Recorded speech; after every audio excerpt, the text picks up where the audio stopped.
RDTDaily.com presents a Tarabuster with comedian Tara Devlin. All right, what is happening? I'm doing a show. We're doing a show. What's going on? This is Tara Devlin, unapologetic liberal talk on the right side of history, decency, dignity, democracy, humanity. Here's Booty. Booty is coming over. And yeah, we meet here every Friday evening at this time in the vicinity of 8:30-ish p.m. Eastern Standard Time. This show is rebroadcast on Progressive Voices at 6 p.m. on Sunday. I apologize for not being able to do a weekday show. This has been a week. It's had its ups and downs and whatever. It's been tough. I almost called in sick tonight on my own show, but because I had a hard day yesterday. I guess I should tell you, but I don't know if you saw. So there were some cats. You know, you guys know I do TNR, trap, neuter, return, and I volunteer for animal rescue organizations. And there were a few cats that needed to be TNR'd, and I trapped them, but they were older kittens, and I felt bad. I wanted to bring them home. They were a little older. You know, usually you should only socialize them with I think it's an 8 to 12 week window, but they were a little older. They're about 3 months, and I wanted to give them a shot, so I took them home, and they're doing wonderful. Oh, that's Booty. She just knocked something over. Oh, Jesus Christ, she's moving everything. She's the grip. She's the grip. Booty! What are you doing? Stop. Here she is. Will you please stop it? She's got the Tara Jr. disease as soon as the show starts. What are you doing? I wish I had something to throw her to distract her. Stop. She's like pulling on the camera. This is insane. So anyway, to make a long story short, they're doing wonderful. They are older kittens. They're about 3 months, the vet said, but they're really great. I don't know. It's kind of, I guess it's genetics, they say. They seem to be, they're not as angry. You know, you guys remember when I had Salty and Spicy, who are now named Spicy and Louise. And they kicked my ass. They were rather aggressive in the beginning, but these guys, they're already eating out of my hand. I'm picking them up. They're going to be wonderful pets for someone. So I'm glad I gave them a chance. But the other thing was, I guess it was good that I didn't do the show, because yesterday I got a call from someone who told me that one of the community cats wasn't doing well and ended up and it's one of the cats that I've been taking care of for the past 7 years, and anyway, he passed away. So, and I'm very upset. Okay, stop. Woo woo woo. I know I shouldn't talk about it, but I wanted to tell you what was going on, and maybe when I feel better I'll tell you about him, when I'm not going to break down. Okay, so that's what happened. So today I've been kind of thinking about life. So, and I thought, should I call in sick for the show? And who cares, right? You guys care. Do you care? That's what my brain is broken tonight. So, let's do some show, I guess. Yeah. And that's why I was laughing when it said comedian Tara Devlin. I'm like, shit, I'm not very funny right now. It's okay. You know, grief is a real thing, and I don't know. I'll talk about it when I'm feeling like less blubbery. So, okay, where do we begin? All right. I just wanted to share that so you know why I look like this. And I wanted to thank, actually, so today I was when I was sitting around thinking what's the point of everything. I received some very generous donations from Charlie for the show, and for John and Marty, who are the new cats who will probably be settled in their forever homes sooner rather than later because they're doing so well. And it actually came just in the nick of time, frankly. Not just the money itself and the donation itself, but the the validation. So thank you, Charlie. I appreciate it. I don't even know what else to say. I really appreciate it. I thought, okay, it does matter. We're doing the show. It matters. All right. Listen. Thank you, Jim, for your super chat. Okay, and now hopefully, if you're listening on Progressive Voices, I hope you, I don't know, don't tune away. Let's, okay, so where do I want to begin? There's so many things. I always say, it sucks to be right because I'm always right. I hate to say that. I sound like Trump when I say that, but it's true. I mean, I'm not always right in all things, but I mean, when it comes to unpacking the Republican Party, I'm right. For example, everything that they well, for example, let's put it this way, DeSantis, the flavor of the month. How long ago, from the beginning, I was talking about how he's a flash in the pan. He's just the latest of their saviors, the great white hope of the Republican Party. Who will be their leader, right? We've been through this before. It's always some flash in the pan, not ready for prime time. And that's DeSantis. He's a horrible person, but that's the thing. Since for time immemorial, they've progressively gotten worse, the Republicans. And I mean, when I think about Bobby Jindal, I long for those days because at least he was pretending to be human, right?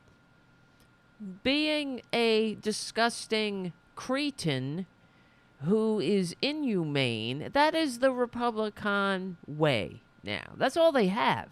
And I have to tell you, when I was watching the corporate media, and me and the corporate media, I was pleasantly surprised when, I think it was, I'm trying to remember who it was. It was one of these lawyer women that they have on who, I really like her. Joyce Vance, I think it was. Let me look her up. If I see her face. I don't think it was her, though. Joyce Vance. No. She has dark hair. Anyway, she was saying, because they were discussing the Trump supporter, I wish there was only one, supporters, and yes, it was Joyce Vance. Exactly. I'm looking at her picture now. So the corporate media pundits were discussing the Trump supporters and how some of them they like Trump's they like the Trump show, and then this is how they were saying it, that they like what they get out of supporting Trump is the cult, obviously, the sense of community. But also then there are some that say, I like his policies. I wish he would stop everything else. Stop being indicted 96 times, I suppose, at this point. Or in the day, it was, oh, I like his policies, but I wish he would stop tweeting. That's what we kept hearing from these right-wingers. And Joyce Vance, I appreciate that when they went to her, she said, please, I just want to begin by saying that I'm tired of hearing the Trump supporters say, I like his policies. I wish he would stop doing this, that, or the other thing because I like his policies. He has no policies. That's the truth. And I was like, thank you, Joyce. This is the first time I heard that on the mainstream media. He doesn't, the Republicans have no policies. What are their policies? Hate, division. Oh, we know what their policies are. It's targeting minority groups. It's dividing people. Of course, it's the coup. It's lying. They haven't stopped lying. They continue to spread the big lie in the face of 96 indictments. It's about goddamn time, by the way. As far as these indictments are concerned, it's about time. What took them so long? What took Merrick the Meek so long? Well, we know, because they were afraid. Sickening how they allowed this scumbag to run rampant over our society. And it's a joke. The whole thing is a joke that they want to, one of the latest disgusting antics. We have a right to a speedy trial, and Trump's lawyers said they can't be ready until what? 2026? So we're going to be dragged through the mud until then? If he makes it, they're hoping he's going to croak. And that's the Republican plan. It is. We know it's been leaked that secretly the Republicans, some of them are normal behind the scenes, but they're craven and self-aggrandizing, self-dealing. They hate this country. They hate America. They wouldn't pull a hair for this country. They want power, money and power, and they think that the con man can give it to them.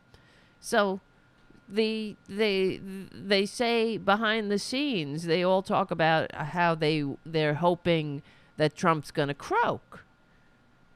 Right? That's their plan. That's their escape hatch. Hopefully he'll die soon. It's an abomination. These people are disgusting. And then even that in itself, how do you vote for a party like that? They have no integrity. They have no decency. And, I'm sick of it. I don't know about you. I'm sick of it. I'm sick of them. But and with this DeSantis character, he's horrible. He's a terrible person. All they have is attacking the minority, attacking trans people, attacking LGBTQ people. And I am so tired of that. I can't, we're not going back, that's for sure. But I remember being young, as a young gay, having to deal with them, having to deal with stinking George Bush Jr. calling a press conference in the Rose Garden to announce that they're gonna advance a constitutional amendment to make marriage between an innie and an outie, a marriage contract between people of opposite peepees, for the first time in American history, to enshrine discrimination in the Constitution. But that's who they are. And still, now we have a whole apparatus, a media apparatus that looks back on George Bush as as if he was quaint and normal and one of the good ones. They all suck. They all suck. If that's your policies are to attack minority groups, to sow hatred and division against a targeted group, to continue to target that group with legislation. And you're supposed to be a reasonable alternative to another party, to the other party that doesn't want to target the minority groups. Well, I hope we finally, maybe I'll live to see the day where the American people, where we choose between parties that don't target minority groups, right? Wouldn't that be quaint and lovely? Boudica, what the hell is up? You see that gray and white blur? What are you doing? What are you doing, Booty? She's being her. She's got to be her. She's got to be free. Are you okay? Boudica. That's why. I said to myself, I'm talking to myself in my brain. I'm saying to myself, that's why people don't want to become a patron at patreon.com/Devlin. Yes, I know, right? The cat is, thank you, Haiku. That's true. The cat is faster than the refresh rate on the camera. It's true. That's why it's like, whoo. Booty, where the hell are you? Booty! Booty? Now she's laying down. She's exhausted. Boudica. That's like running a stadium, like a football field. All right. It's getting nutty in here. I'm sorry.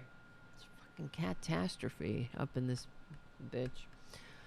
So, here's an article.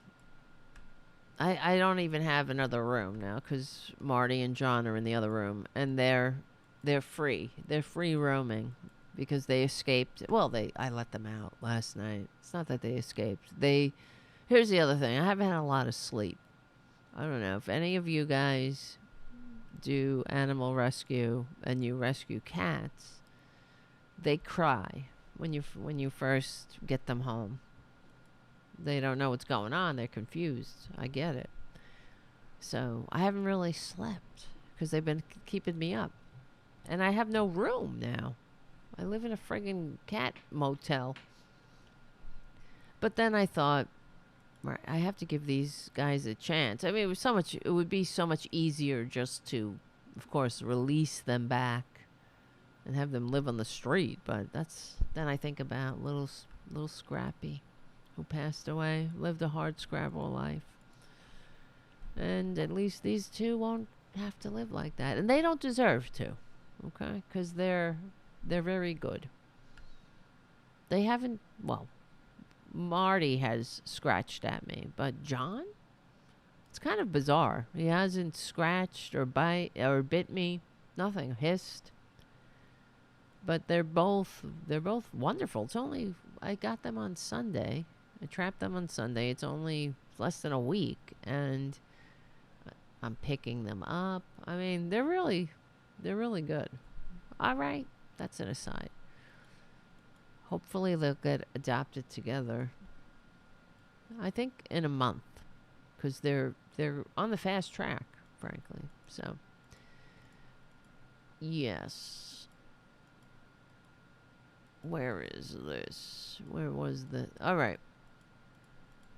There's so many things I want to talk about. I don't want to... Okay, here, let's dive in. A lot of times I go on tangents, as you know. And then we run out of time. So a couple of things. Where is this? Come on, man. So here's an article. It reminded me of the things I always say. Heather Digby Parton writes for Salon, a new Republican tradition. Ron DeSantis' presidential campaign dud follows a long history. Exactly. What have I been saying? I should probably be ashamed to admit this, but my favorite part of every presidential election season is the Republican primaries, especially the debates. Since Republicans rarely have an incumbent president running, they've only had 3 Republican presidents in the last 35 years, the primaries are usually a free-for-all that features some of the very eccentric fringe characters as well as the precipitous fall of at least one highly touted conservative hero who everyone in the political establishment assumes was a shoo-in just months before. It's 100%, right? I say this all the time. I think back to 1992, which featured what we all thought was a completely beyond the pale Pat Buchanan speech at the RNC that the late, great Molly Ivins famously quipped sounded better in the original German. Think about how far we've fallen since then. That's me talking, not the article. That speech now sounds like virtually every GOP candidate running for office. In 2008, the open primary offered up excitement of yet another Hollywood actor turned Republican politician, Fred Thompson, the then senator from Tennessee, who had the entire political press corps in a swoon, convinced that he was the next Ronald Reagan. Like so many others, Thomas quickly flamed out on the trail, showing himself to be a bad retail candidate once he had to mingle with the politics in Iowa and New Hampshire. In 2012, featured yet another presumed savior, Governor Tim Pawlenty of Minnesota, who weirdly opened nearly every appearance with a quip about his red-hot smoking wife. He convinced the establishment that he was the perfect candidate to win over Democratic moderates who were believed to be dying to vote for a Midwestern Republican governor. Okay. His ads were awesome. Should we watch this ad? Nah. I don't know if I feel like finishing this article. Let's move on, because the point is, we know. They're hopeless. And the Republicans, I don't know why anybody votes for them. They bring nothing to the table, and it's rinse and repeat. But no one seems to remember these things. It seems like we have institutional amnesia when it comes to right-wingers. Am I wrong? Now, mark my words. When the day comes when Trump is in history's trash pile or rotting in prison as prisoner 5479328,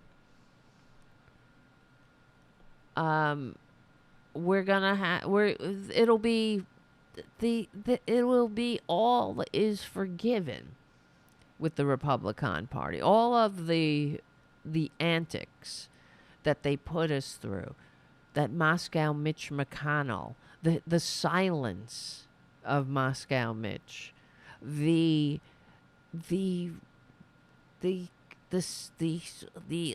obsequious fawning, the tears of Lindsey Graham.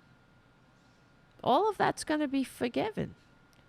We're all going to have to forget about that when I don't know. Will Lindsey Graham ever be normal again? Because he was supposed to be a moderate, remember? Because he was pals with John McCain. They were these moderates, rational Republicans, as if that was a thing. So, but all will be forgiven. We're all going to have to forget. And the corporate media will make us forget, and they do it now. They cover Trump. This is what I talk about. I've said it a million times on the show. I am so tired of the corporate media covering Trump and the Republicans as if they are a normal political party, as if he's not in the middle of a coup. I'm sorry, I don't want to scream into the microphone. How can you cover a candidate? And I'm not just talking about now. Now they're kind of catching up. I'm not talking about Fox News, because Fox News is fascist propaganda. But when I haven't really seen on CNN, but, MSNBC I watch mostly. And they seem to now be covering Trump as the danger he is, but then, well, that's only really in their opinion shows. During the day, they'll cover the Republican primaries as if it's a normal thing, as if we're in the middle of a normal primary, and who's up in the polls, down in the polls. And starting from the time he began the big lie, the day, I mean, this has been going on. This is a coup. The more we learn about what they engaged in, the more, I don't know about you, but I feel like relieved we dodged that bullet. Because they could have pulled it off. And if not for a few Republicans that stood in the breach and simply wouldn't go along with the coup. And one of the right-wingers said to Trump, I think it was the governor, who was it? The governor of Arizona? Somebody in Arizona, maybe it was the attorney general, I don't remember, said to Trump, I voted for you twice. I supported you. I worked for you, but I will not commit a crime for you. And I appreciate that, but I had to think, why are you voting for him? Why did you vote for him twice? You worked for him? You saw him come down an elevator or an escalator calling Mexicans rapists. And you voted for him. And you supported him and you work for him. Okay. Cheers. You get nothing. You don't get a gold star. I'm glad you simply couldn't cross that line. I don't get it. I mean, I guess now is the part of the show where we pinch ourselves and say, what? Who are these people voting for him?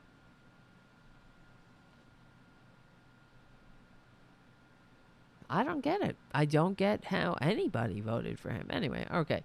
So, let's just say since January 6th, since the coup, the violent part of the coup, we know that the coup's been going on.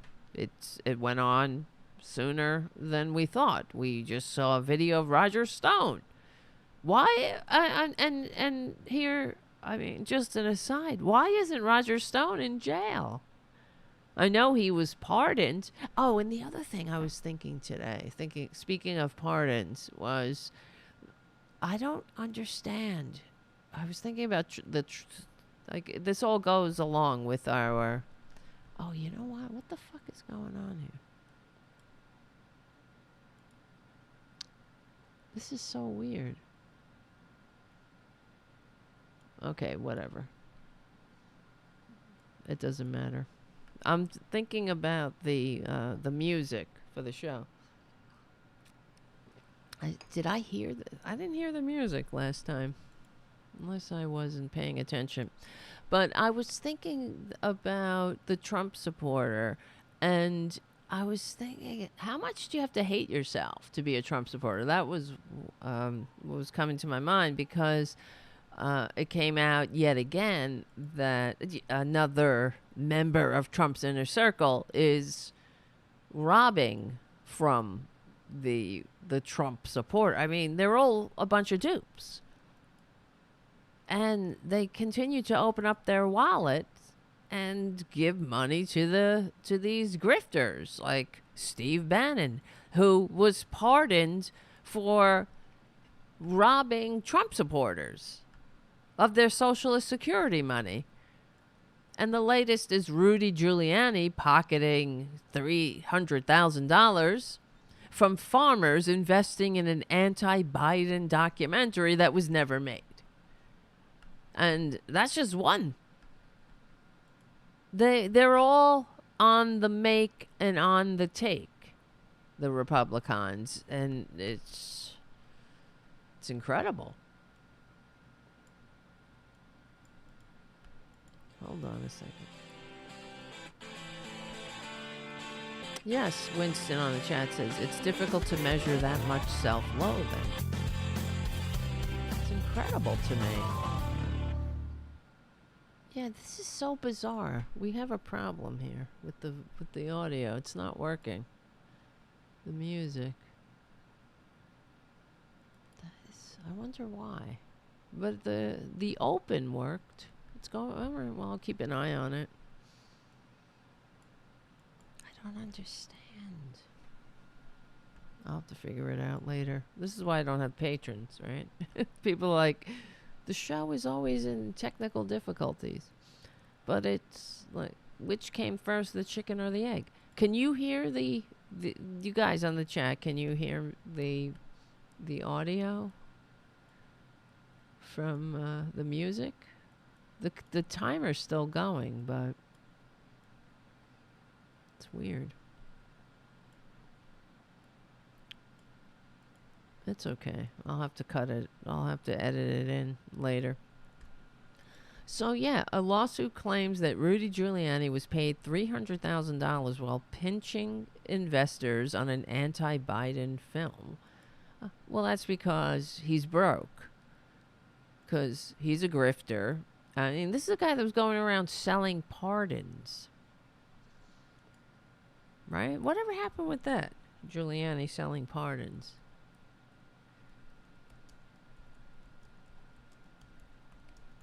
Let me see this. Because he was telling people that for $1 million, he'll get them a pardon. And Trump gets his cut. And Rudy gets his. Yeah, Giuliani is accused of offering to sell pardons. Oh, he was getting $2 million. Each were getting $1 million each. Each grifter would get $1 million. But it's all a scam. And I just want to play this. Here's the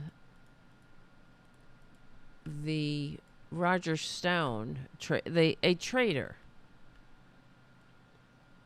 discussing the fake electors, and this was weeks before they even knew who. It was weeks before the election. So, hold on a second. Come on, Ecamm. Why is this? Whatever. So, state officials in all 50 states must ultimately certify the results of the voting in their state. The final decision as to who the state legislatures authorize be sent to the Electoral College is a decision made solely by the legislature. Any legislative body may decide on the basis of overwhelming evidence of fraud to send electors to the Electoral College who accurately reflect Can you hear that, guys? the president's legitimate victory in their state, which was illegally denied him through fraud. We must be prepared to lobby our Republican legislatures by personal contact and by demonstrating the overwhelming will of the people in their state, in each state, that this may need to happen. Absolutely incredible. We're living amongst traitors. Absolute disgusting traitors. Hold on. I'm having fucking issues again. Jesus. Jesus, take the wheel.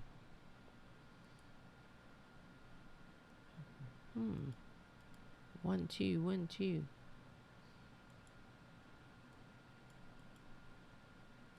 I don't even know. There must be something. What am I fucking not?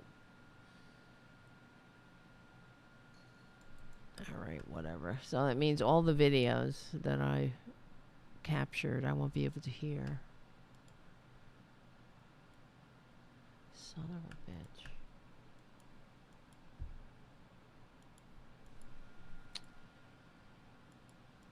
Alright, we'll just have to talk about it. Because I wanted to play some... I had some videos of this Vivek Ramaswamy talking about the tyranny of the minority, which pisses me off. Hold on. Something is... Alright, guys, I might have to just stop this for a second. I'm going to stop the timer here. Okay. And we're going to start it again in a minute. Because I want to figure this out, alright? Will you stay with me here? I don't understand why I can't hear anything. I'm really not having a good day. What the fuck? Let me try something.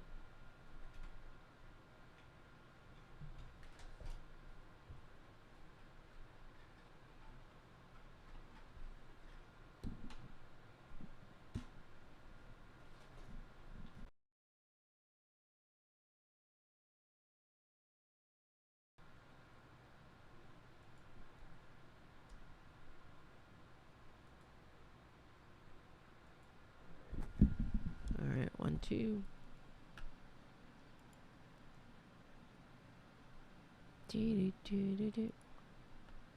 I can't take it. Although Alright, I think I'm hearing it now. It's... son of a bitch. It was my audio interface. You know, I gave it a kick. I restarted it. So we should be okay. You hear the videos. Yeah, I just couldn't hear it. I'm glad you could hear it. Look at this. Look at these cats, though. Alright, so we're going to get back into it. I'm going to start the timer again. Alright, enough. Stop. Booty, come in. I can't take fighting. I want everybody to love. Just for tonight. Well, not right-wingers. And thank you, Covert White Rabbit, for your super chat. We hear the videos. And hello, Francis. Francis is not having it. He's not having that little Boudica. Alright, so let me see. What time is it? We're going to start it right here. And I'll have to edit it to... we're going to edit all this shit out. So where were we? Let me see. Okay. All right. So where was I? Okay, let's talk about the... this is something that gets on my nerves. Because we've been talking about this for a long time. The tyranny of the minority. that finally the Republicans, they're talking about the tyranny of the minority, but they're now my audio is a little low, but the right wingers are talking, they're not talking about the tyranny of the minority that is the actual tyranny of the minority, where the Republicans receive fewer votes yet still serve, so-called, they serve themselves in the White House despite receiving fewer votes, where they represent fewer people, where they receive less votes in general, yet still remain in the in the majority, where the Democrats receive 1 million more votes than the Republicans, and the Democrats are in the minority. How about the tyranny of the minority Supreme Court justices, who are all a bunch of grifters, unethical, who couldn't wait to they practically tripped over Ruth Bader Ginsburg's body to get Amy Coney Barrett on the bench. She wasn't even in the ground. And then they're going to inflict the tyranny of the conservative minority on America. We don't want them. We don't want this shit. The majority of the American people were fine with being able to control their bodies. And don't get me started. We know that this is one of the things that gets on my nerves. The criminalization of abortion does not reduce the abortion rate. This should be on the tip of every American's tongue. Whenever you hear a Republican say, I'm pro-life, I'm pro-life, pro-life, pro-life, they're not pro-life, because if they were, they would support democratic policies. They would support the policies that expand health care instead of cutting it. They would expand education instead of cutting it. They would ensure living wages instead of cutting living wages. How about the child labor laws, rolling back child labor laws that undercut living wages because they pay so-called training wages? It's all about ensuring that the working class become and remain the more malleable working poor. So give me a break. Republicans aren't pro-life. They're pro-control, and that's the tyranny of the minority. So there's this video. One of the saviors of the Republic, he's the flavor of the month, Vivek Ramaswamy, that he's getting a lot of play. Now watch. When Trump, because they're gonna bounce from one grifter to the next. First it was DeSantis, but then they realize he eats pudding with his fingers and is a very disgusting person who has a bobblehead. And that's the other thing I have to play, this other video of him. But now it's Vivek Ramaswamy. He's gonna be the savior, and this video that went viral is because of the Republicans made it go viral. They're very impressed with Vivek Ramaswamy saying that he's against the tyranny of the minority. And you know who the tyrannical minority are? Of course, it's gay people. It's trans people. Just living your life without a filthy Republican inflicting his or her manias on you wanting to be left alone, wanting to form a legal contract with somebody.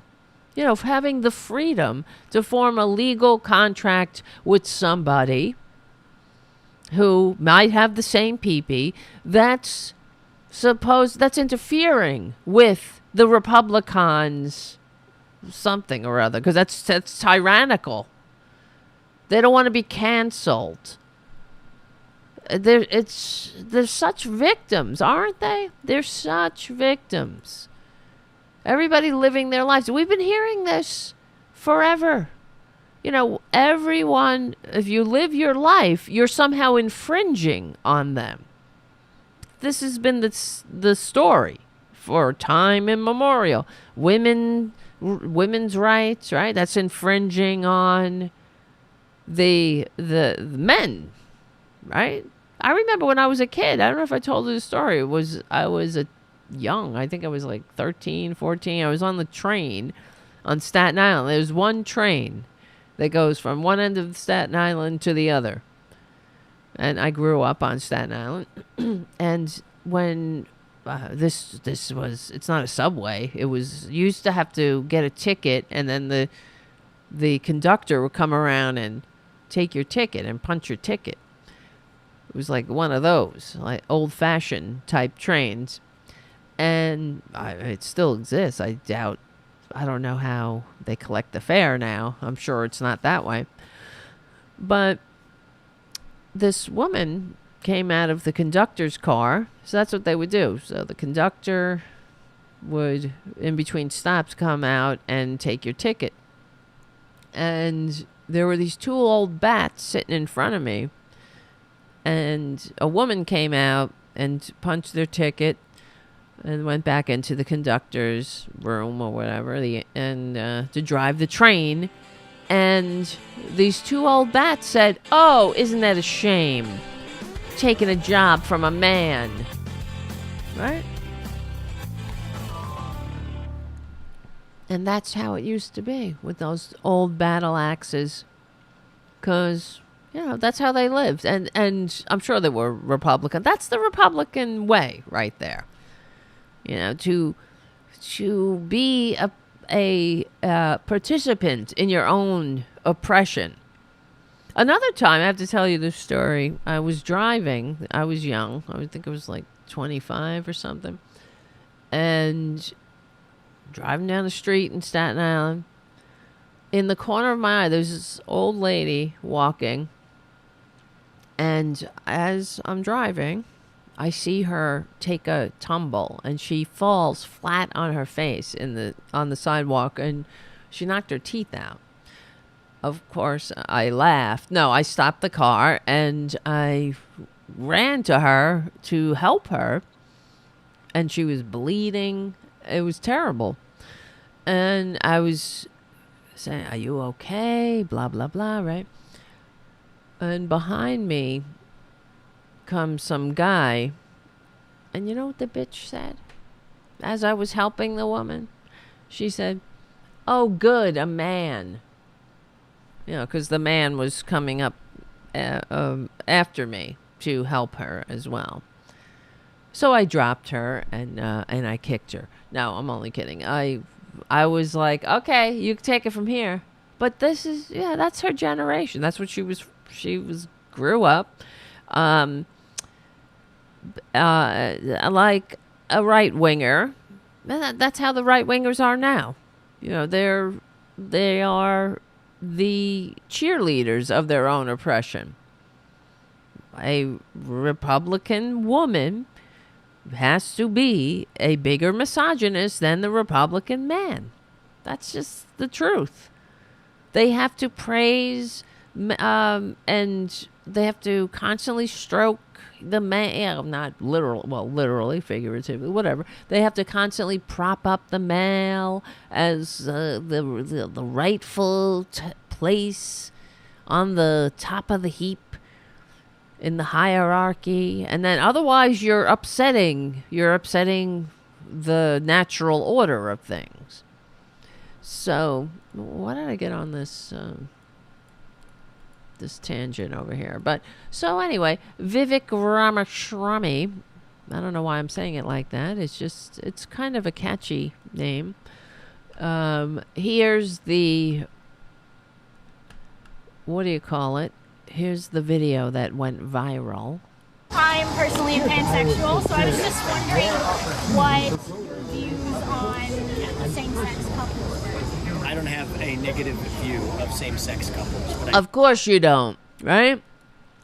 I don't have a negative view of same-sex couples. I just want you to, what? Stay in your place? That's what did we hear all the time as I was growing up? And it wasn't exactly the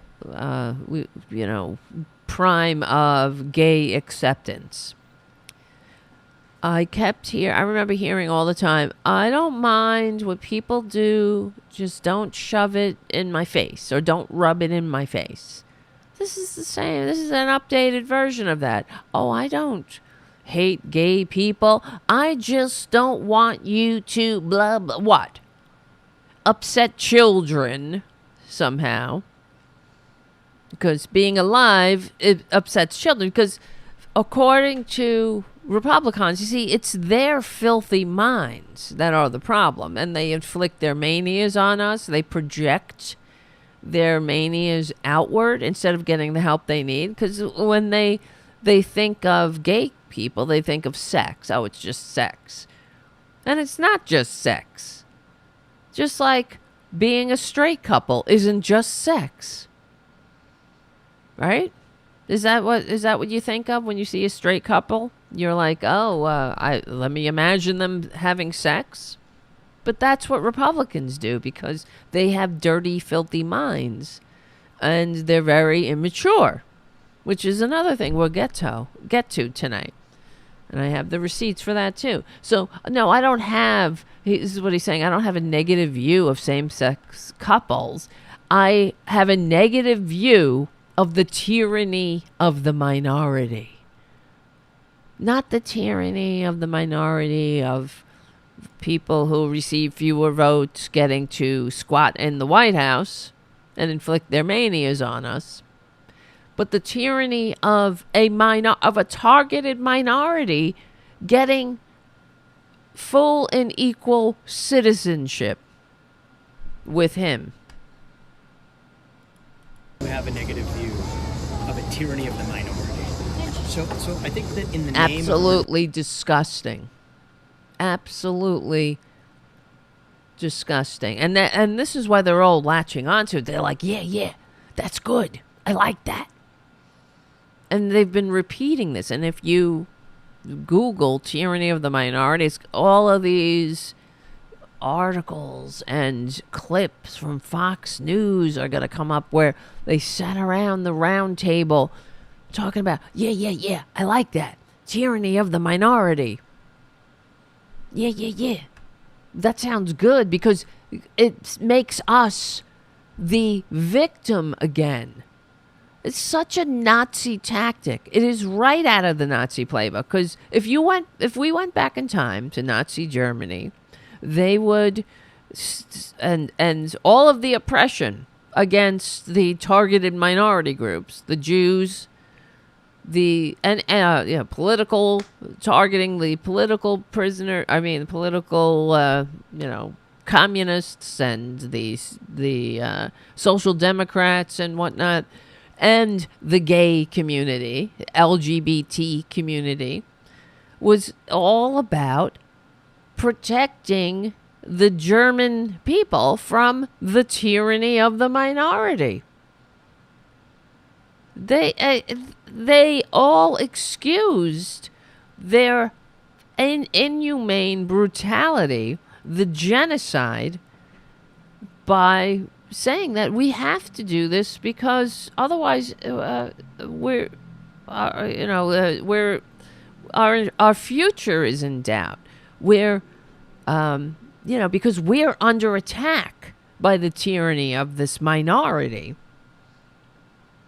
Everything they did was justified the same way. So this is it's the same rinse and repeat of the fascist victimization. The professional victimization of the right wing. They're always being attacked. Now it's the tyranny of the minority because gay people and trans people exist. So somehow you're infringing. Against the tyranny of the majority. And there are times in this country's history where we have had a tyranny of the majority. It's unreal. We have now, so how did we against tyranny of the majority, created a new tyranny of the minority. And I think that that's wrong. I don't think that somebody who's religious should be forced to officiate a wedding. Nobody's asking somebody who's religious to officiate a gay wedding, all right? Or a wedding of two people who have the same peepees. That's a straw man. That's a canard. I'm so sick of it. I don't think that it's like that dumb bitch with the website. Nobody wants that bitch to do their website. You know, she didn't even have a business, for one thing. She didn't have a website. There was no gay couple asking her to make a website. We know that. It was another bullshit argument.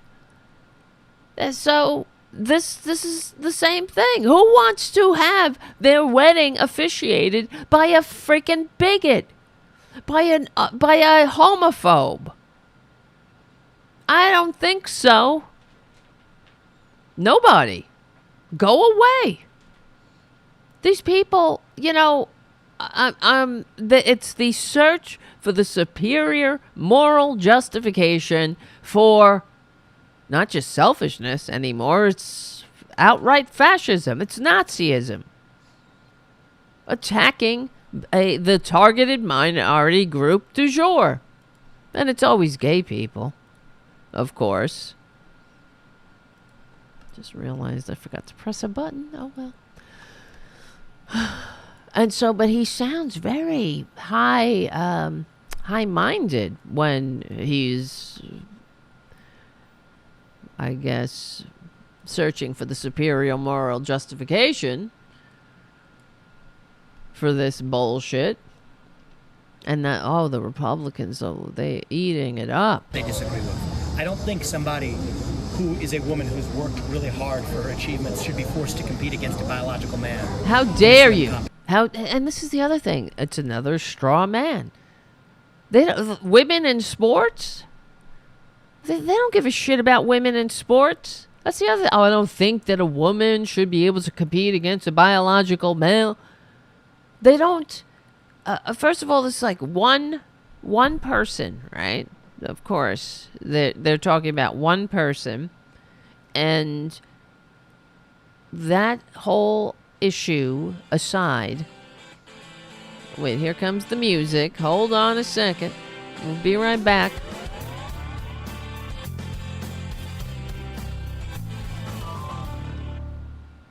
When I hear them talking about women in sports, how they're supposedly the protectors of women in sports. Think about the women's soccer team. Are they protecting women in sports? They hate women in sports. It's all yet another canard. It's another bullshit argument.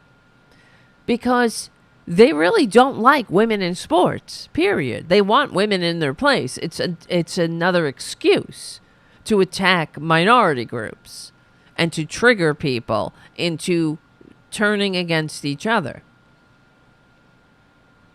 I mean, is this such a rampant issue? There's so many trans people in sports, just like there are trans people in life. It's less than 1% of the population, but yet it's such a problem. Who's the tyranny of the minority? It's the tyranny of this greed-centered GOP death cult inflicting their manias on society, beating up a targeted minority group. Instead of bringing light to a situation, they're bringing confusion, division, and it's all under the excuse of, we're now they can own the mantle of the victim, right? It's not the targeted minority group that are the victims. It's the victimizers.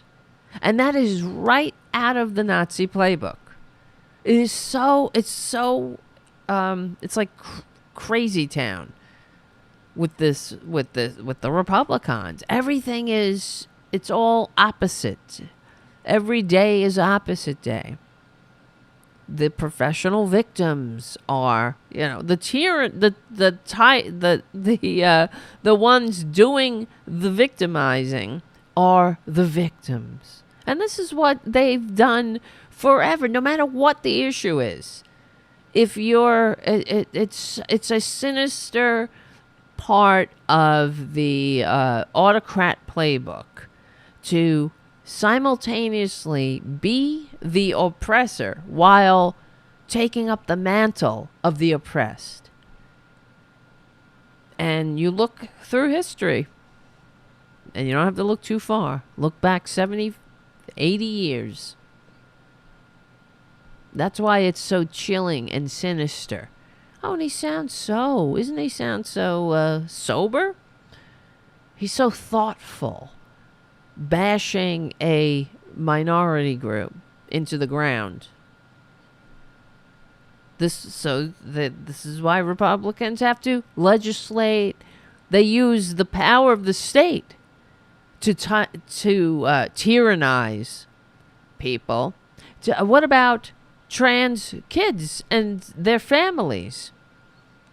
They use the power of the state to stick their big, filthy Republican noses into a family that they have no business. They don't know anything about this family. They don't know anything about the challenges of what it takes when you have a child who's trans and you're trying to save their lives. And here comes the filthy Vivek Ramaswamy and his tyranny of the minority. Oh, he's just doing it to save the kids, right? We're saving the kids. We're bashing the kids to save the kids. And what are you doing? No wonder suicide rates in this country are through the roof. Because everywhere you look, you'll have right-wingers that are pulling people's lifelines and adding confusion and hatred and division. It's sickening. The tyranny of them. I mean, it's like another example of the every day is opposite day in Republican bizarro world. They're the tyranny of the minority. Exactly, Jim on the chat. He's good at selling the evil. And that's what's so sinister. Now, trust me, this, like everything else the right-wingers do, will not age well in history's light. When we look back, when future generations look back on him and them and the Republicans and their bashing gay people and trans people, you know how it's gonna look disgusting. They're gonna look like the same when we look back on, when we see the footage. Well, I guess some Republicans might still appreciate when we see the footage of the children going to school with the National Guard protecting them, and then you have the good white citizens behind them screaming and yelling at them. That's always the Republicans. It's always conservatives. They have no shame. They get up in the morning. That's what always bothers me, it baffles me too. Because how do you get up in the morning? You put on your clothes, you drink your coffee, you get dressed, you call your friend, yeah, okay, I'll meet you over there, and you go and scream at people. You scream at children trying to go to school, or migrants, or the vulnerable. Somehow, it's always some vulnerable group. And that's why Republicans are evil, because They never punch up. They always punch down. They always punch at the politically unconnected and vulnerable. And it's across the board, too. It's not just gay people and trans people that they're punching down on. They punch down on their own. I'm talking about the vulnerable, the easily led, the easily manipulated, those who aren't that smart. Like the lady who was arrested for, obviously she's a racist moron, who was arrested for threatening the judge in one of Trump's 95 indictments, where is that lady? Arrested. I had that article. Threatening. Yeah, Texas woman charged with threatening to kill judge in election case. Calling her a slave and every other name in the book, because that woman is she's I mean, when you think about she's smart. Is that a smart woman? Someone who gets on the phone and screams racist, disgusting, vile things at somebody because they're very smart. Now, we know for a fact, I have to say, and just to remind everybody, that racism and low IQ go hand in hand. So when Republicans are tickling racist funny bones, they are manipulating the easily manipulatable and the easily led. They're toying with people who aren't that smart. And they really, they should be ashamed of themselves.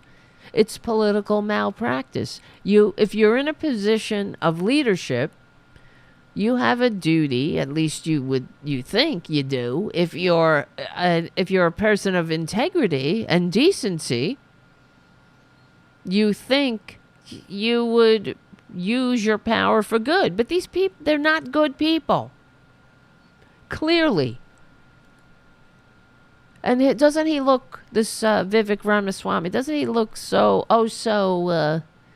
reasonable? Right? When he's talking about how other human beings who are less than 1% of the population are somehow the problem. They're the ones who are attacking everyone else, the powerful, the ones who are in the positions of power. You have a group, especially trans people, who are the most misunderstood and the most easily vilified because of that. And that's why Republicans, you see, it's just like what happened to with gays, the whole coming out of the closet. There was the whole when I was a young gay, and there was the issue of outing, right? Some were saying it's not right to out people. Some said it was. I was kind of like, out them. I was on the fence. Wait, hold on. Let me see. Hold on. We'll be right back. Unapologetic liberal talk. So, the issue with coming out of the closet or outing celebrities who were in the closet, like Jodie Foster at the time.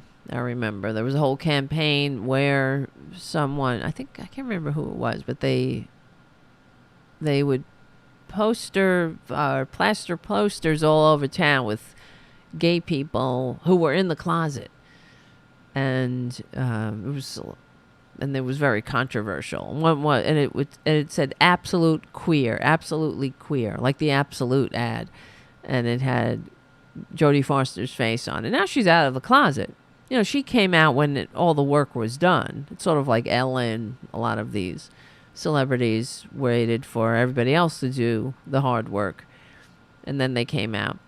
But when it was safe.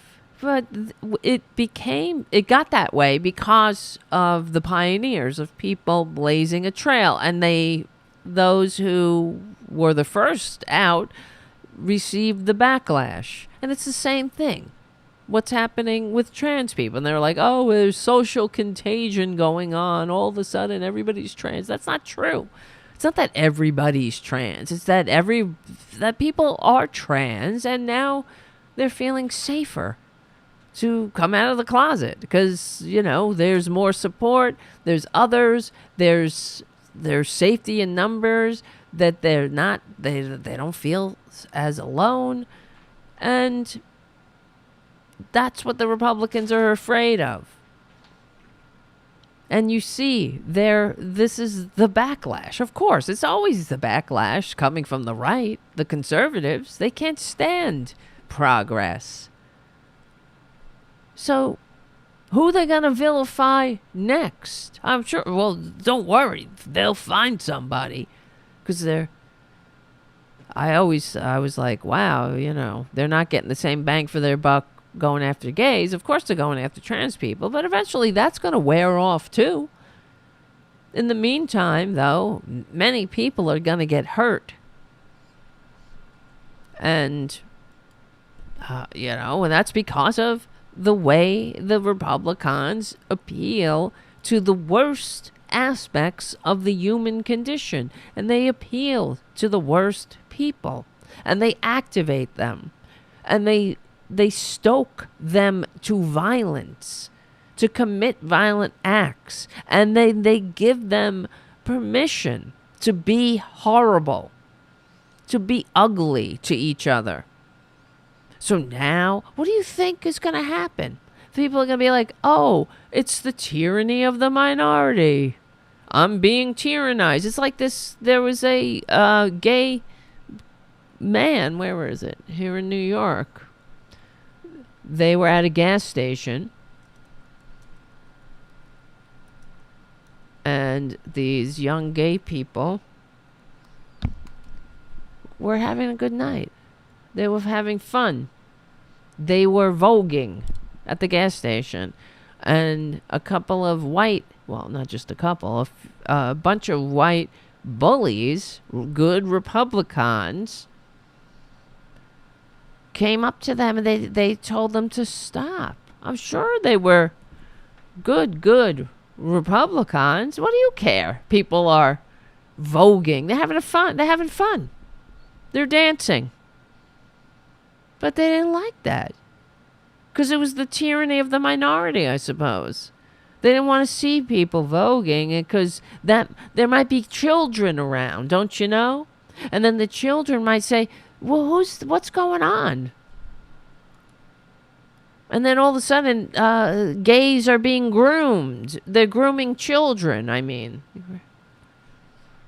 And therefore, one of the homophobes, who's probably gay himself, but he's a good right-winger, a good Christian, and he doesn't want to come out of the closet lest he be ostracized by his community. He stabbed the young man to death who was voguing. But this is what not that this stuff didn't happen throughout history, of course, and not that it doesn't happen, but it's happening more because of right-wingers. They're on the ascendancy with their bullshit and their professional victimization and their, oh, it's the tyranny of the minority, you see. It's incredible. It makes me sick, though. It's so damn dangerous. I don't think that somebody who's a woman that respects her bodily autonomy How and dare dignity you? should be forced to change clothes in a locker room with a man. That's not freedom. That's How dare you? You see what he's saying? I don't think that a woman who respects her bodily autonomy... First of all, don't speak for women, Vivek. Should have to be forced to change in the locker room with a man. Like, this is a big fucking problem. Now, first of all, if you're in a locker room with a trans woman, you're not changing in front of a man. But this is so... to Republicans, they can't understand. They don't want to understand. And one day it will be like nothing. It will be not a big deal when people are trans and they come out of the closet. When they're young or whatever, they figure out, when they realize it's not gonna be a catastrophe. People will understand, just like anything else that can happen in life. When you're developing, when you have challenges, it's going to be understood that it's just like any other thing that you might have to, seek help for, or medical intervention or whatever. It's not going to be a big deal. And people will say, thank God we've come this far. We've come a long way. But in the meantime, Republicans are going to drag us backwards. But the worst thing is, of course, them proclaiming themselves to be the victims. They're the victims, you see? He's talking about women being... First of all, what the hell do you know? Women don't give a shit to be dressing in front of a man. It's not a man in a locker room.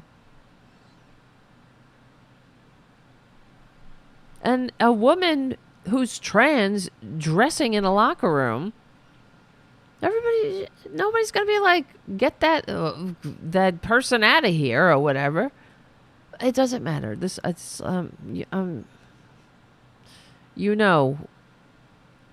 not rational. These people are not rational. It's about hate and division. So it's not about talking them into understanding, because they don't want to understand. They're not trying to understand. They're trying to divide. And now it's just simply that trans people are the targeted minority group that they can get away with targeting. And it's disgusting. And it's gonna go down in history as repugnant as any other time in history that right-wingers have targeted a minority group. They should be ashamed. But they won't.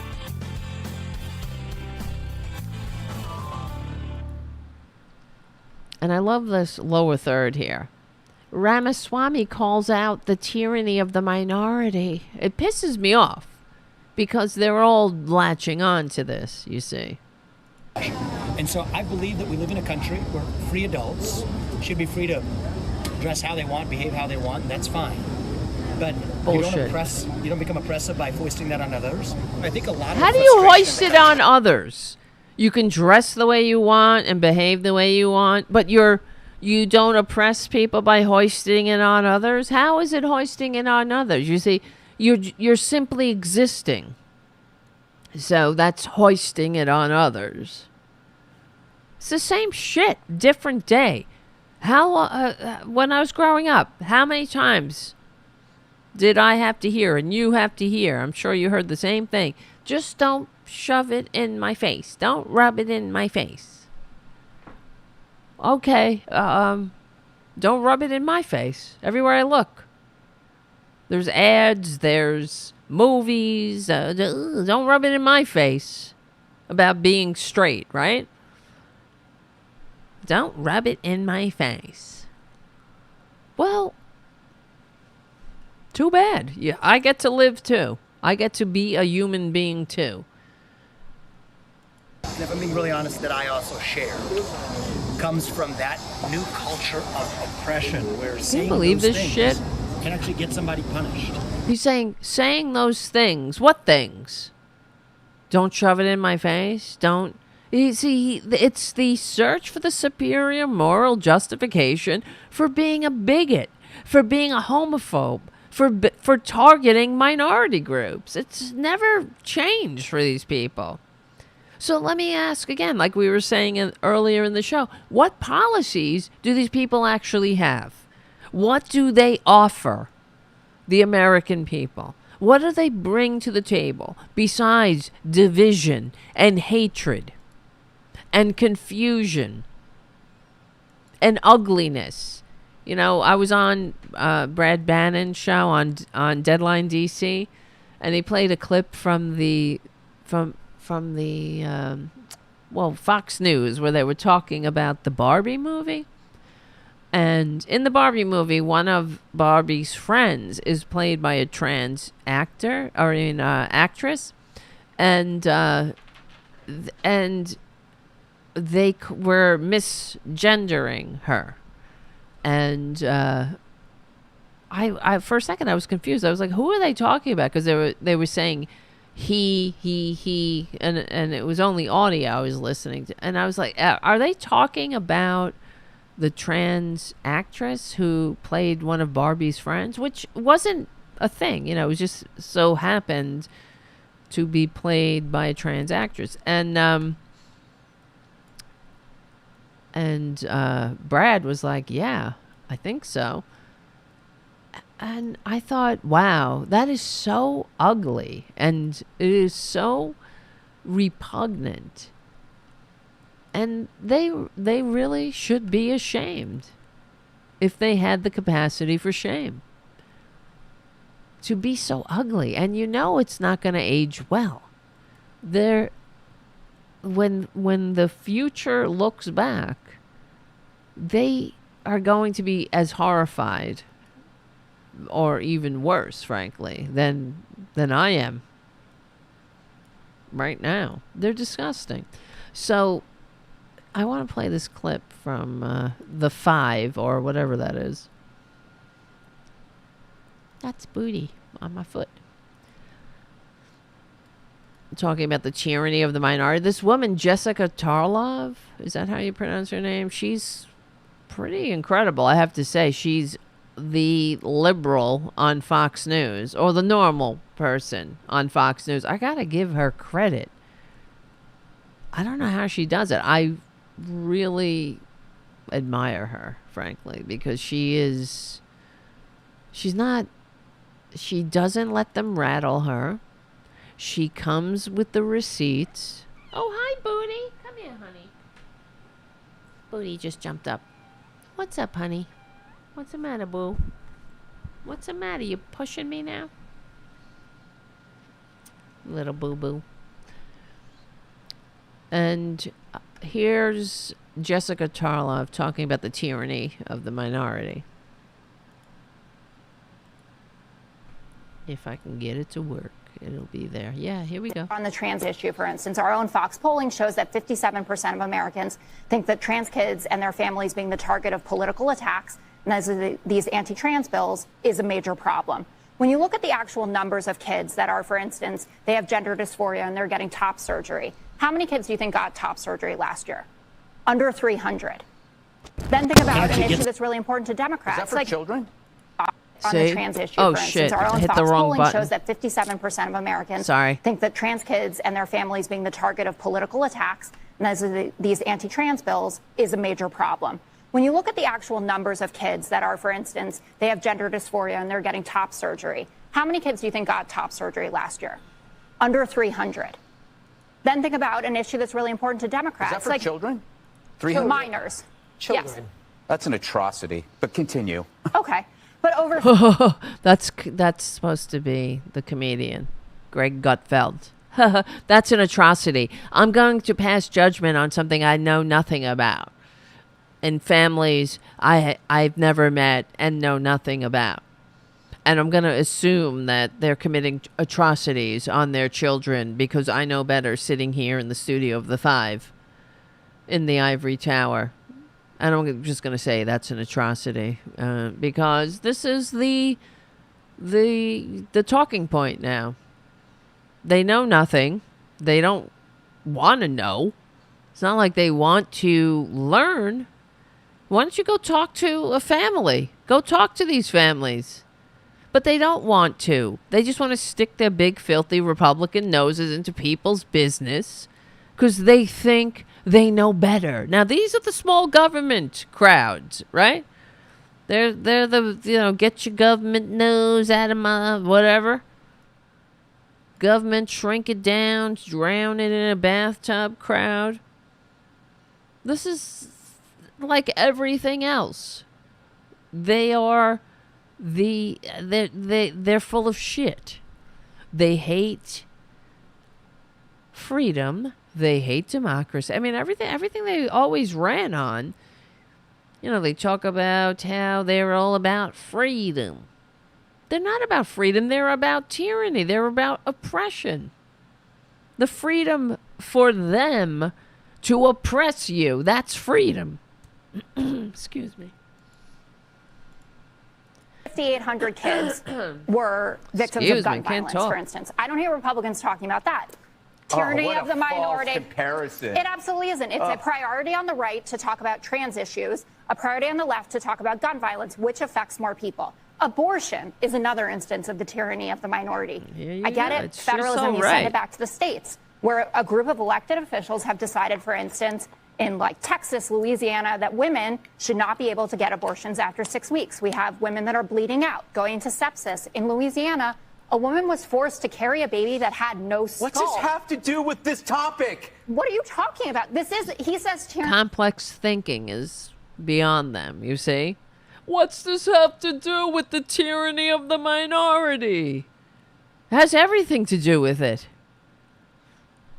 And she's explaining it. And she's got the receipts. Of the minority. But that has to do with LGBTQ, not with all of your favorite... No, I gotta talk about one thing now. I'm drunk. I can't keep thinking about all these other things, and you're making too much sense. Booty. Uh-oh. Let me just show you. If I could show you something. Oh, she stopped. She was pulling on everything. Hold on. On the trans issue, for instance, our own Fox poll. But over 5,800 kids were victims of gun violence. Oh, wait. Let me rewind it a little. Boudica. That are, for instance, they have gender dysphoria and they're getting top surgery. How many kids do you think got top surgery last year? Under 300. Then think about an issue that's really important to Democrats. Is that for children? 300? Minors. Children. Yes. That's an atrocity, but continue. Okay. But over 5,800 kids were victims of gun violence, for instance. I don't hear Republicans talking about that. Tyranny of the minority. Comparison. It absolutely isn't. It's a priority on the right to talk about trans issues, a priority on the left to talk about gun violence, which affects more people. Abortion is another instance of the tyranny of the minority. I get it. Federalism, you send it back to the states, where a group of elected officials have decided, for instance, in like Texas, Louisiana, that women should not be able to get abortions after 6 weeks. We have women that are bleeding out, going into sepsis. In Louisiana, a woman was forced to carry a baby that had no skull. What's this have to do with this topic? What are you talking about? He says tyranny of the minority. Try to keep up. But that has to do Republicans. with LGBTQ, not with all of your favorite issues. He's running to be president of the United States but that's of America. Incredible. We're talking. I asked you specifically. I'm talking about. And then I said why he was wrong Keep to act the as if topic the GOP is the party to bashing of gays. The majority opinion. They are not. They're taking minority positions and running with them. Pro-life is in a minority position. It is actually. What are you going to talk about? The fact that it's like 48%?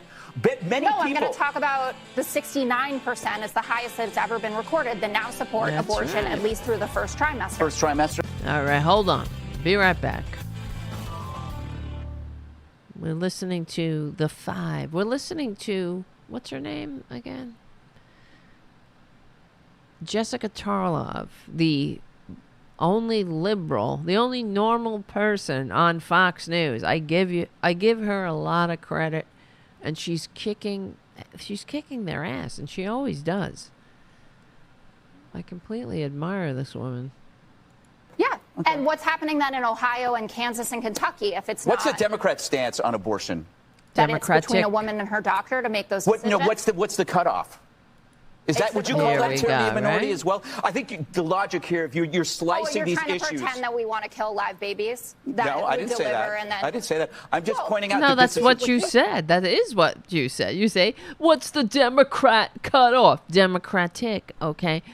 Then she calls him out. Now you're trying to assume or trying to assert that we want to kill live babies, which is bullshit. And the fact is, as far as abortion, what normal people know is that the cutoff is up to a woman and her doctor. It's not about going into the doctor's office at the 9th month and saying, get this thing out of me. I don't want to. I mean, that in itself it reflects the basic Republican misogyny, that they simply hate women, to think that they are so vile and so evil that they'll just one day be like, fuck it. I carried this pregnancy to term. And now's the day of I'm supposed to give birth today, and I'm going into labor. So fuck it, kill it. I don't want it. Just kill it. Just rip it out and kill it. Whereas the reality is, if a woman has if there's a pregnancy that if it ends up where there's a late-term abortion, it's always involving some kind of tragedy that women are destroyed by. That I knew a woman that had to go through that, and it was a horror. It's a horror show. So there shouldn't be an arbitrary cutoff in general, because it's not about women going in one day and saying, I want to kill my baby. Nobody fucking thinks like that. And that's except for these Republicans who want you to hate women as much as they do. So that's why they feel like they need to control women, because you can't trust women. That's the overarching message in that kind of assertion. Actually the right argument, but go ahead. Oh, okay. We finally got to the right argument? Wait, let me The cutoff. Would you call that tyranny what? of minority as well? I think the logic here, if you're slicing He's these so issues. out of his that we depth. want to kill live babies? No, I didn't say that. I didn't say that. I'm just pointing out that this isn't actually the right argument, but go ahead. Oh, What okay. is We he finally got to saying? the right argument? We're getting No, there. I'd like to get back to the issue. And The issue issue is is not hating calling someone gays. The issue is not abortion today. No, even though it's one of the many examples to prove a point. The issue is let's hate gays. We're talking about hating gays. Can't we just stick to the topic at hand? Oh my God. They are incapable of functioning in a free democratic society, as we simply observed in that exchange, because they can't somehow grasp the complex thought. We're talking about gays. This has nothing to do with it.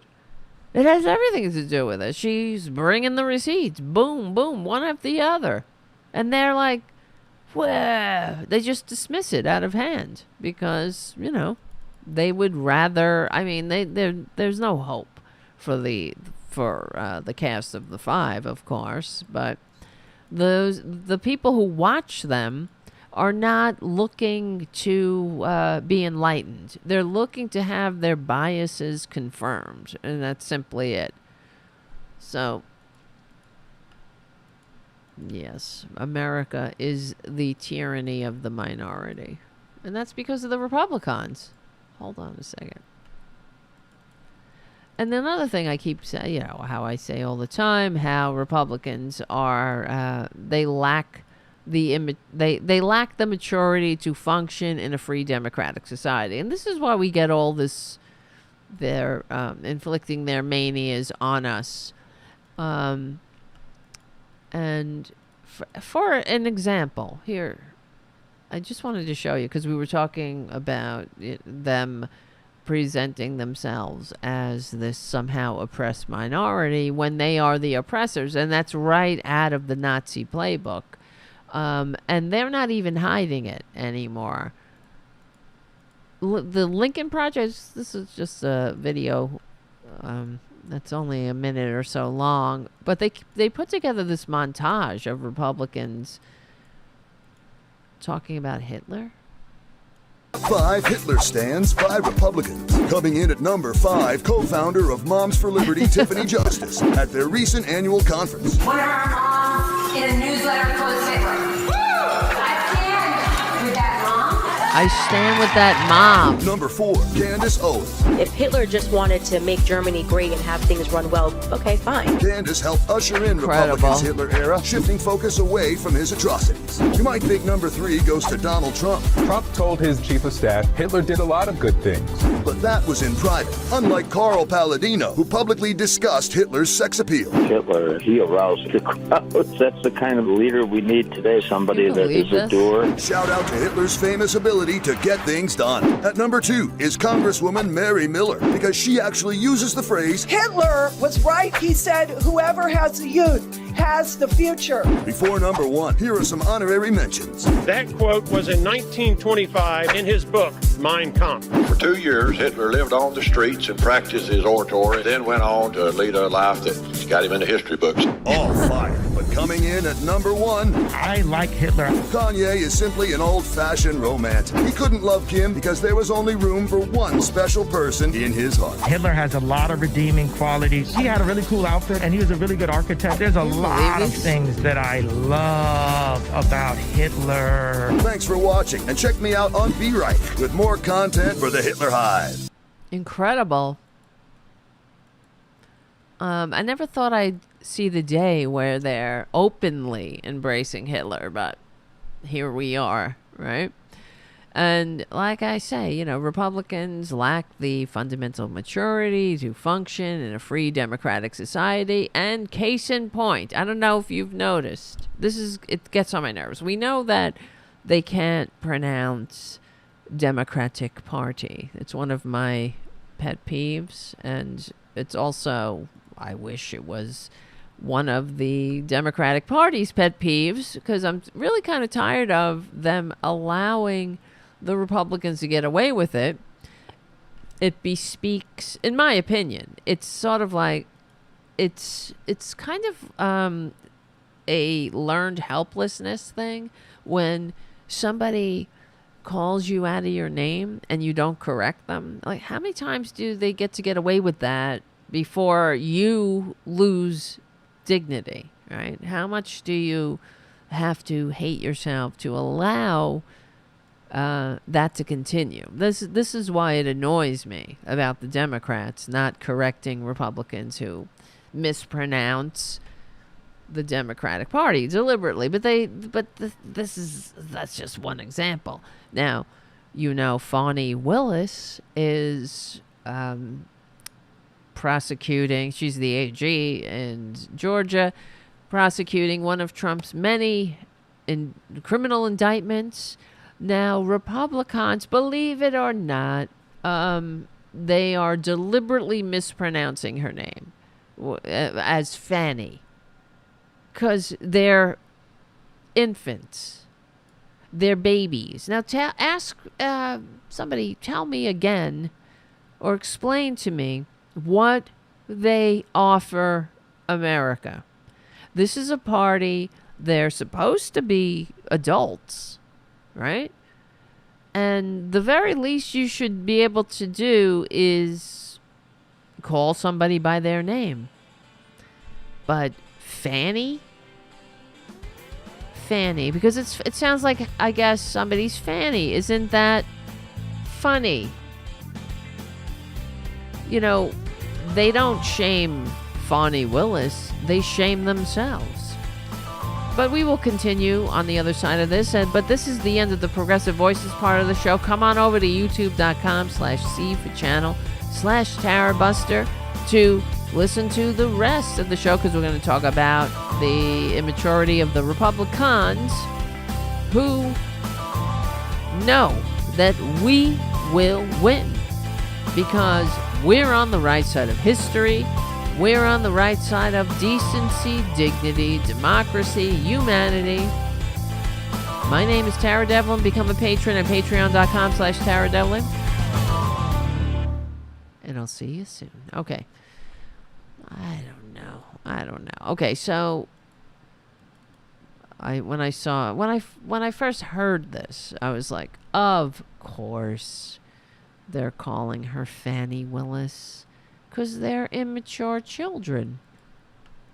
And I saw this from MeidasTouch Network. Like immature children, Republicans pledge to intentionally mispronounce Fani Willis as Fanny. And here is Charlie Kirk. Impressive piece of work by Fanny Willis. Oh, I'm sorry. It's Fani Willis. Fani. Oh, my God. She doesn't... Do you understand how bitter I am watching him? Because if you Google, I've told you this before, if you Google political podcast, you're going to get him. He's going to come up. And you know why? Because conservatives fund conservative shows like that. It's a scam like everything else that they do. They prop each other up. They buy their books in bulk, things like that, to make it seem like they're more popular than they are. And it drives me up a wall. You know, and I'm here, please become a patron, ready to jump out a fucking window. But sometimes, you know, I want to give up. And I see something like Charlie Kirk. And I'm like, what the hell? Why? Who listens to somebody so horrible? I mean, they're all such horrible people. When I see Ron DeSantis and his fucking head bobbing back and forth, I'm like, why? And then I hear Candace Owens and all of these horrible people who bring nothing. They don't have anything to offer except horribleness. And isn't the world horrible enough? It's like I feel like we're all swimming against the tide of this awfulness of republicanism that they're inflicting on this country, on this world. And we're trying, you know, we're trying to have a more perfect union. We want to help each other, you know, invest in each other, leave nobody behind, have a country that works for more than just the 1%, have a functioning democracy where you can go to school, where you can get a job and that earns a living wage, where you can retire in decency and security, where you don't have to depend on the billionaire benefactors trickling on you. Except where you could be who you are, be yourself, have the freedom to live an authentic life, regardless, whatever that is. But instead, we have the headwinds of these horrible people just constantly pouring their venom into this society. Fanny. Oh, Fani. Because she's too highfalutin. Now, you notice, he should have just said uppity. It's all people of color, right? People with darker pigment. They have big problems with them. Oh, it's funny, you see, because no, that's her fucking name. That's her name. Oh, I'm sorry you think it's too uppity for her to have a name Fani. Because that's basically what he said. And who is he appealing to? He's appealing to horrible people. Fellow horrible people. Who love the Charlie Kirk show, I suppose, I guess. I don't know why. Because they're poison. They just love drinking poison. Us to call her Fanny Willis, apparently. Is she going to indict us because we mispronounced her name? There was a question. I watched the Oh, no, she won't. But she will indict you if you try to steal the election in her state that she's the attorney general of. No, I think she'll, as a grown-ass adult, she'll rise above the tauntings of man-children. I think she'll just kind of brush it off because she's a grown-ass woman. But is she going to indict us? You think that Trump was indicted for pettiness? Simply, it's on the par with deliberately mispronouncing somebody's name. No, he's a traitor and tried to steal the election. And he needs to be indicted for the sake of democracy and everyone who ever died for this thing. Everyone who ever gave their life for a free democratic society is calling from their cold, early graves for justice. Yeah, it's right. Robin on the chat, it's childish. That's what they are. What do they bring to the table? What do they have? It's all ugliness. It's pettiness. Schoolyard bully little taunts. That's what they have. That's all they have. They don't have anything to offer. That's why they have to steal elections.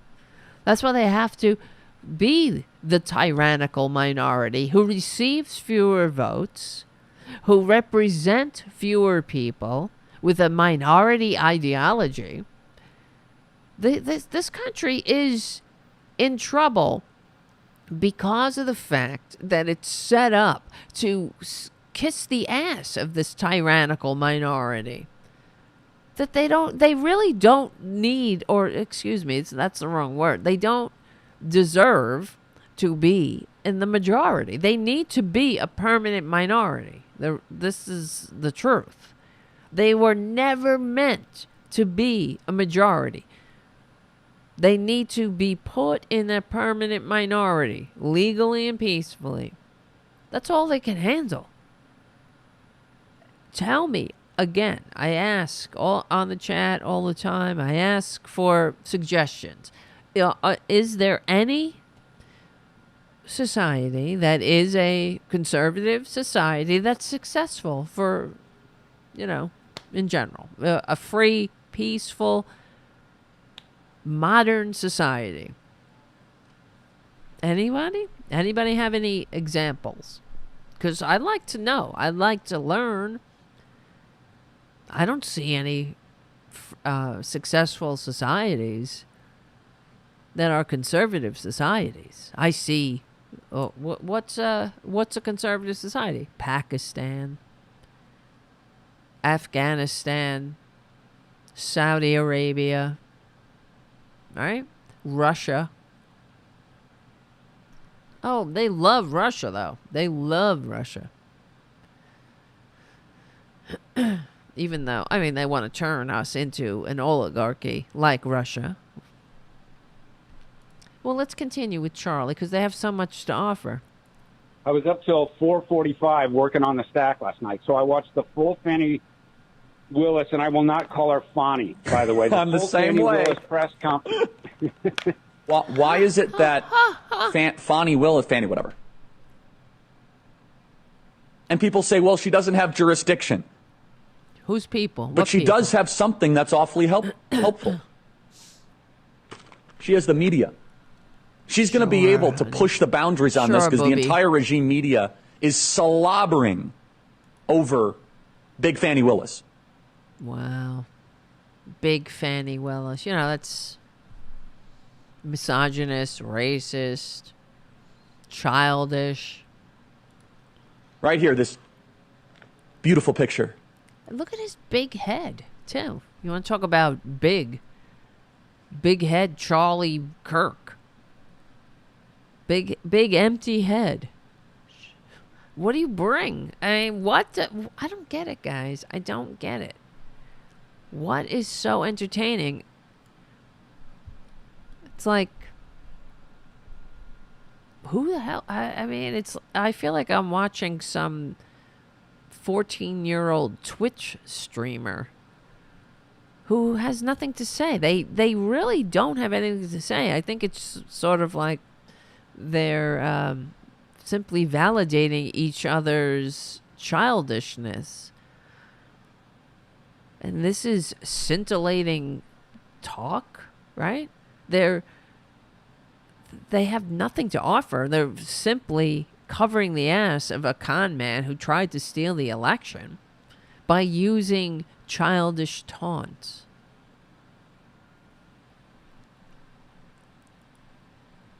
Of Fanny Willis. Yeah, when I think of modern beauty, I think of Fanny Willis. I think deep down, Fanny Willis or Fanny or whatever says, okay, yeah, this might get thrown out, but I'm going to scare the crap out of the entire conservative movement, slow down their activism, shut up their speech. I've already seen it. People are terrified. Terrified of stealing the election. I wish they were terrified. Yeah, and I hope they get terrified when they're locked the F up. And they need to be locked up. Oh, they're terrified. They're such victims. You see, there he goes again, playing the victim card. Oh, we're so terrified of when we tried to steal the election. Well, it's a continuing job. And now people are going to jail. They're going to jail for beating cops and attacking them with flagpoles sharpened into spears and zip ties and bear spray and cattle prods. You know, beating them with their own shields, dragging them down, saying, get his gun, get his gun.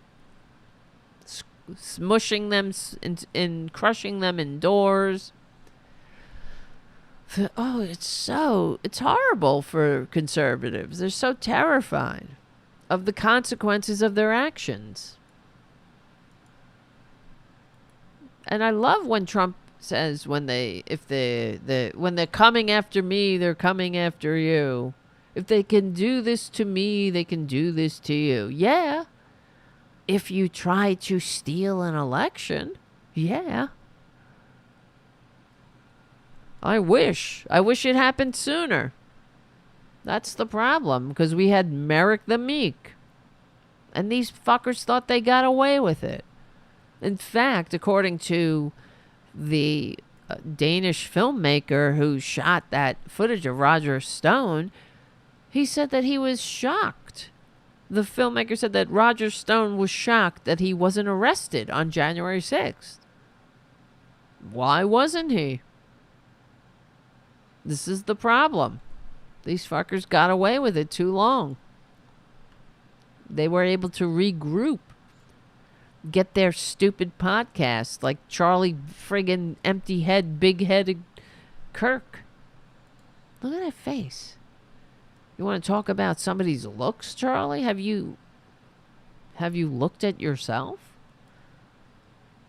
It's incredible how horrible these people are. Oh, but it's not just him. This is a trend on the right. We know they like mispronouncing people's names because they're babies they're childish, and it's nothing new. Like, here's Senator David Perdue. Or what, Kamala or Kamala, I don't know. Whatever.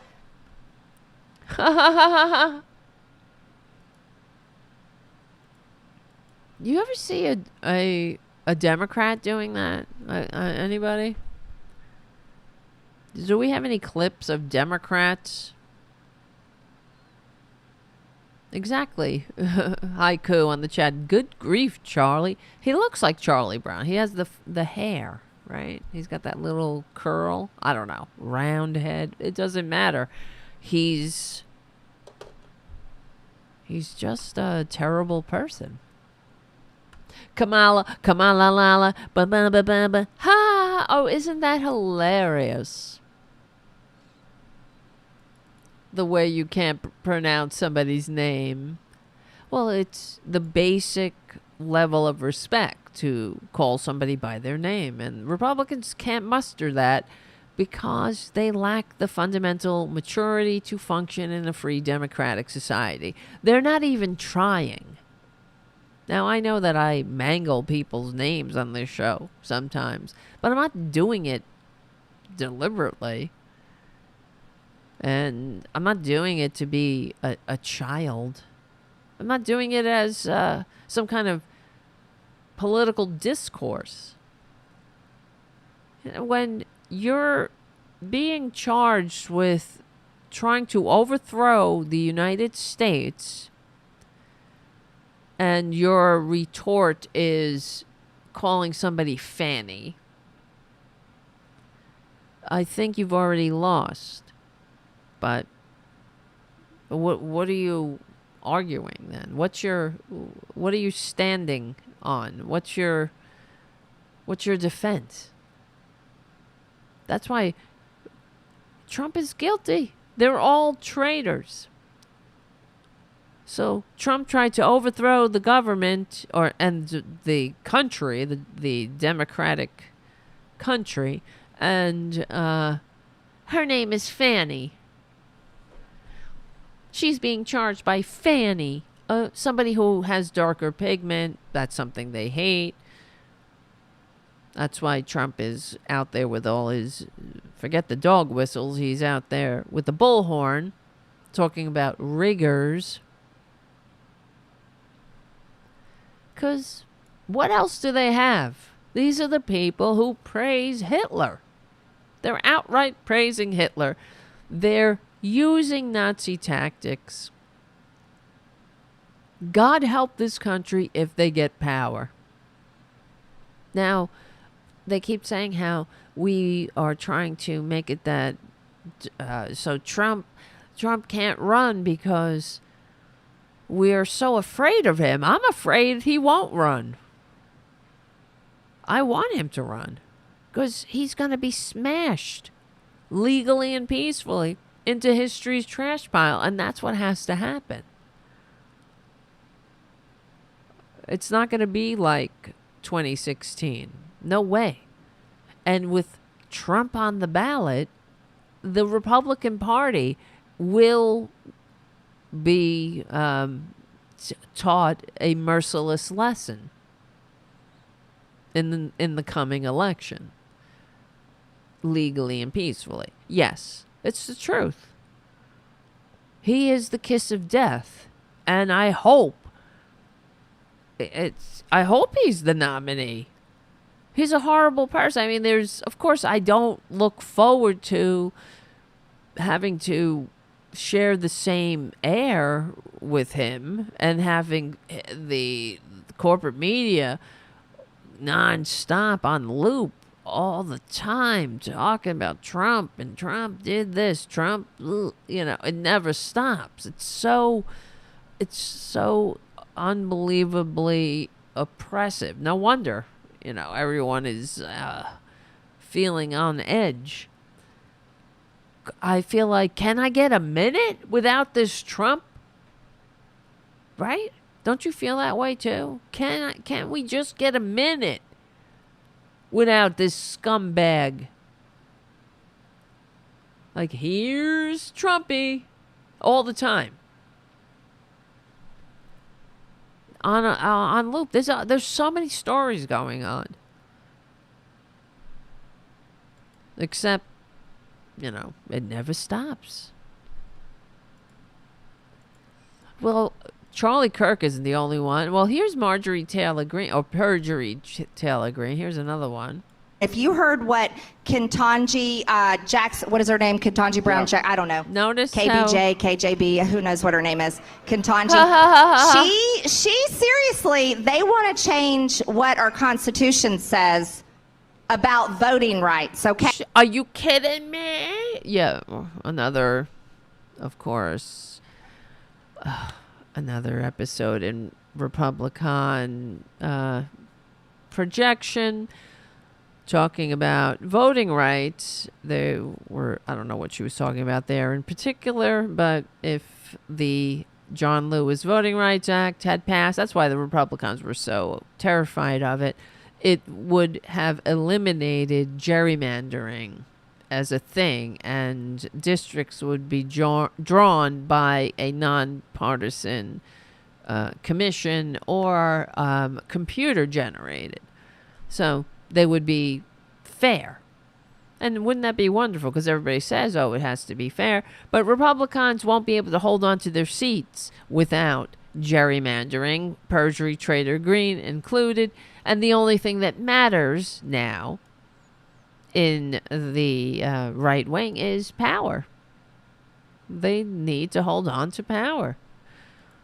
The country can go to hell.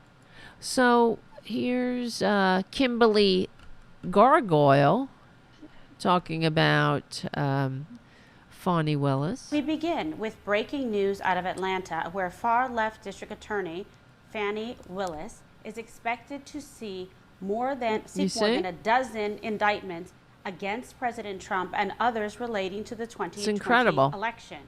And get this, according to Reuters, Fulton County prosecutors appear to have mistakenly posted a document appearing to detail several of the criminal charges before the document was taken down without explanation. And as far as we know, this is all before the grand jury has even finished their proceedings. What? How can the grand jury vote? Can you believe that? I used to know that woman. It's incredible. She used to have a job on Court TV. Let me see if we can find her. That's how I knew her. Let's see. Kimberly. She didn't look like what she looks like now. She looks like a caricature of herself now. Like a spitting image puppet. You know, the puppets on that puppet show from England? Spitting image. Let's see. Kimberly Gargoyle, Court TV. See if I can find if there's any old clips of her on Court TV, but no. I'm looking back. I see her. The best is yet to come. Wow.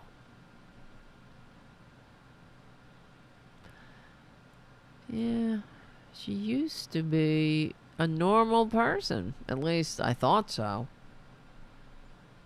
That's when she was married to Gavin Newsom. She was normal. She was nice. She didn't look like a spitting image puppet. And she wasn't a horrible person who said... mispronounce people's... Oh, here she goes. Here we go. From thymus. Without a thymus, you don't have T cells. Dr. Maricini suggested that the CD3 test that you ordered be done in this case. Not kill baby Woya. They... There she is. She almost looks Well, like a tomorrow human. is Thanksgiving, but will the Andreessen children be able to partake in this food-driven holiday? Welcome back to Both Sides. I'm Kimberly Guilfoyle Newsome. All of the Andreessen children were born at home, and 6 years before Woya's death, the Andreessens all gradually progressed into the vegan lifestyle. Now, while some witnesses have testified that the children looked like they were starving, the defense says malnutrition did not kill baby Woya. They say it was a birth defect. And on the stand now is the medical examiner being cross-examined. Look, by she the can defense. almost speak Did like a he human, find too. signs of any birth defects? Let's listen. She almost acts normal. What happened to her? Even the way she reads the teleprompter. Suffering from malnutrition as well. So how did you go about approaching this aspect of the case? All right, well, to underscore your point, not only were they not in the appropriate body weight, they were smaller than 999. Whatsoever that there was anything wrong with baby Woya, because same time they're weaned, that they appeared the same in terms of their physical appearance. Well, with regards to Incredible, the time right? It's like, what the hell? Charges, if prosecutors are already jumping the gun, how can that be It's a crazy. fair indictment? What for happened? charges? And of course, this indictment is just as weak as the It's like rest, a if not weaker. And the bias of the completely grand jury different has person. been right out in the open. You remember when the grand jury forewoman went on a Wow. bazaar and What's giggling? up with the Botox, lady? There comes a point where it's not working, you know? It's like George Santos is the same way. You know, he's got Botox and it's absolutely ridiculous looking. And thank you for your super chat, Stephen Lee. Miss Tinfoil looks as though she's taken a number of hooks from her mouth. Yeah. It's sad. It's very bizarre. It's crazy, man. But also the way she speaks, too. That's what's so weird. Not just her horribleness. We begin with breaking news out of Atlanta, where far-left district attorney Fanny Willis. And the makeup. You really need all that makeup? Document was taken down without explanation. Uh-oh. And as excited she was to go after Donald Trump, watch. Want to hear from the former president. I wanted to hear from the former president, but honestly, Oh, whatever. Sticks. And for exercising his First Amendment rights, apparently that is not okay in this country. No, it's not okay. And everybody knows it's not why he's been indicted. Not for his First Amendment rights, because he could be a filthy liar all day, every day. That's why on page 1 of the indictment, Jack Smith says this has nothing to do with Trump's lying. He could lie every day, all day. This is about his actions. But it doesn't matter. It's another example that they have nothing to stand on, and they know it. And all they have is, or are, how is it? Is it is or is it are? All they have are lies. Lying to their dupes to get them incited to violence. And trust me, it's going to get worse. Because just like I was saying, you know, they lack the maturity to function in a free democratic society. They have nothing, they offer nothing, and you know, I see there's only 8 minutes left in the show, but I wanted to show you here, as far as maturity goes, remember when Trump squatted in the White House despite receiving fewer votes, and he was a petulant little child like everybody else in the Republican Party who would talk about red states and blue states, like when COVID was hitting. If you take out the blue states, there's hardly any death. And he would be he would be vindictive, or he was vindictive towards blue states, withholding government aid and whatnot to communities that didn't vote for him. Well, you don't see that happening in when you have an actual president who isn't a petulant child. And I'm talking about, of course, our great President Biden, who, where is it? Here we go. For example, and I say our great President Biden because I know it irritates them. Well, I like to drink their tears, you know. No, I don't. I want them to get help. I want universal health care so right-wingers can get the help they need instead of inflicting it on everyone else. So here from Yahoo Finance, some of America's poorest communities are landing clean energy projects worth billions. So in rural Mingo County, West Virginia, that's one of the poorest counties in America. Nearly 1/3 of its residents live below the poverty line. Only 1/3 of the population is employed. And countless lives have been upended by opioid addiction. Now, we're talking about West Virginia, right? Red state in the heart of Appalachia. How many of these unemployed, opioid-addicted residents voted for Trump? If they voted. Of course they did. I'm sure they're sitting in their hovels with Trump flags outside, talking about liberal tears, drinking liberal tears. Well, as the article goes, this community in the heart of Appalachia scored a badly needed win this April when Adams Fork Energy and CNX Resources unveiled plans to build the nation's largest clean ammonia production facility in the community. The $3 billion project, set to be located on a reclaimed coal mining site, is expected to support 2,000 construction jobs and generate an influx of tax revenue. This is just one example of a struggling community that has landed a major investment in clean energy since President Joe Biden signed the Inflation Reduction Act into law exactly 1 year ago Wednesday. Now, how many times are they going to vote against their own interests? How many times are they going to vote against their own demise? Because what do you want to bet? And I don't need to bet. We know the representatives of this community are Republican, and the senators are Republican, and they voted against the Inflation Reduction Act. But you better make sure, damn sure, that they will be